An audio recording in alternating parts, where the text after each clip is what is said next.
Lorsque vous plantez une graine, vous l'arrosez, vous la laissez prendre le soleil et vous laissez Dieu faire sa part pour qu'elle pousse.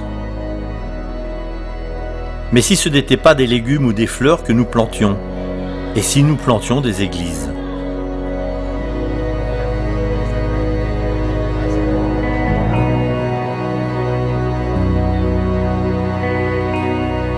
Chaque année, des milliers d'adventistes du 7e jour entreprennent d'implanter une église.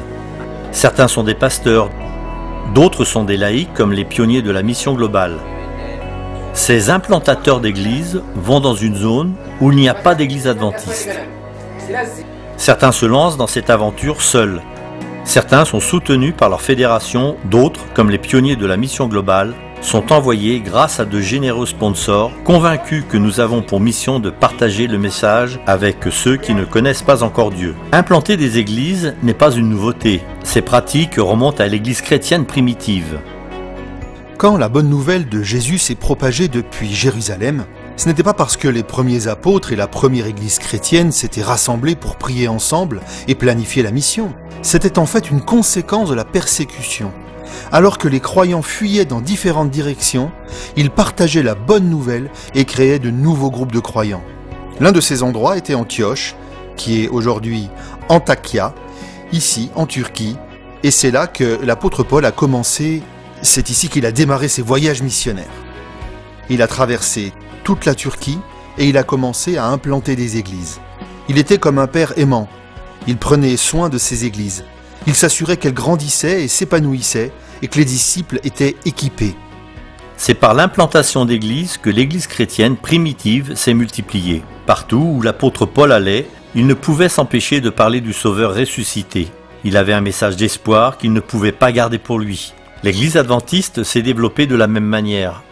Les pionniers avaient un message unique à partager avec le monde, mais ils n'avaient qu'une église locale à Washington, dans le New Hampshire. Mais cela a rapidement changé à mesure que les adventistes ont commencé à sillonner le pays, formant de nouveaux groupes de croyants.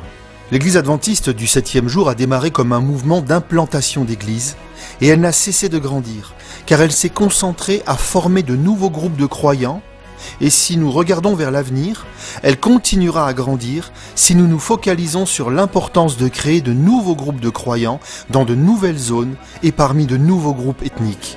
L'église adventiste du 7e jour a énormément grandi depuis ses débuts. En 2016, une nouvelle église adventiste voyait le jour quelque part dans le monde toutes les 3h30. Pourtant, malgré une croissance énorme, beaucoup de gens n'ont toujours pas entendu le message adventiste ou le nom de Jésus. En fait, les 2/3 de l'ensemble de la population de la planète ne connaissent pas Jésus. Parfois, les gens demandent « Pourquoi implanter des églises et encore implanter des églises ? Pourquoi mettre l'accent sur l'implantation d'églises ?»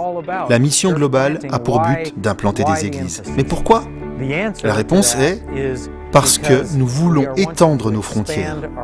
Si nous continuons à mettre toutes nos ressources là où elles ont toujours été, nous ne grandirons pas. Nous ne pourrons pas atteindre les groupes de personnes non atteints, ceux qui n'ont pas encore entendu parler de Jésus. Les gens disent parfois « Je vais à l'église et ce n'est même pas à moitié plein. Pourquoi ne remplissons-nous pas d'abord celle-là » Si nous faisions cela, nous serions encore dans le New Hampshire. L'église adventiste du 7e jour prend tout son sens quand elle s'étend, se déplaçant vers des groupes non atteints, pour implanter des églises là où il n'y en a pas. Parce que c'est ce que Jésus nous a demandé de faire. Il nous a dit qu'ensuite, il pourra revenir. Le grand défi est d'aller dans le monde entier auprès de tous les peuples, pour faire des disciples, et des disciples sont formés parmi les groupes de croyants. Nous remercions Dieu pour les milliers de nouveaux groupes qui ont été implantés et établis depuis le début de la mission globale en 1990. Mais le défi continue. Merci de prier afin que l'on puisse envoyer plus d'implantateurs d'églises sur le territoire.